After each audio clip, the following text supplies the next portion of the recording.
Good morning সবাইকে, welcome to my channel. আজ এই সকাল সকাল ঘুম থেকে উঠে পড়েছিলাম বলে প্রথমেই নিজের ঘরদোর পরিষ্কার করে নিলাম।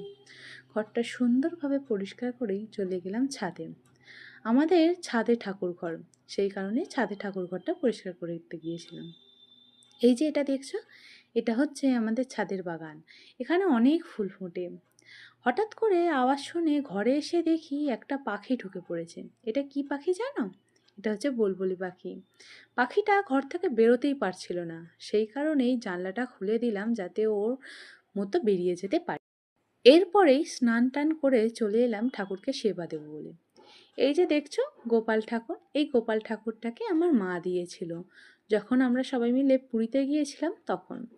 এখানে কিন্তু শুধু গোপাল নেই, সুধা মাও আছে। পুজো করে এসে দেখি ও চলে এসছে অফিস থেকে, সেই কারণে দুজনের জন্য দুটো ভুট্টা পুড়িয়ে নিলাম। ভুট্টাগুলো খুব কচি ছিল, সেই জন্য খুব ভালোও লাগছিল খেতে। আর ও কিন্তু খেতে ভালোবাসে। এরপরে আরও কিছু কাজ ছিল, সেই কাজগুলো করে লাঞ্চ করে আমি রেডি হয়ে গেছি ও বাড়িতে যাব বলে। আসলে ও বাড়িতে আমার কিছু কাজ ছিল, সেই কারণেই যাওয়া। আর কাজটা শেষ হতে হতে অনেকটাই রাত হয়ে গেছিল, সেই কারণেই ও আমাকে নিতে এসেছিল। আর ও নিতে এসেছিল বলেই আমরা দুজনে প্রথমেই চলে গেছিলাম ডোমজুড়ে একটু ঘুরতে। সেখান থেকেই একটা বিরিয়ানির প্যাকেট নিয়ে চলে যাচ্ছি বাড়ির দিকে।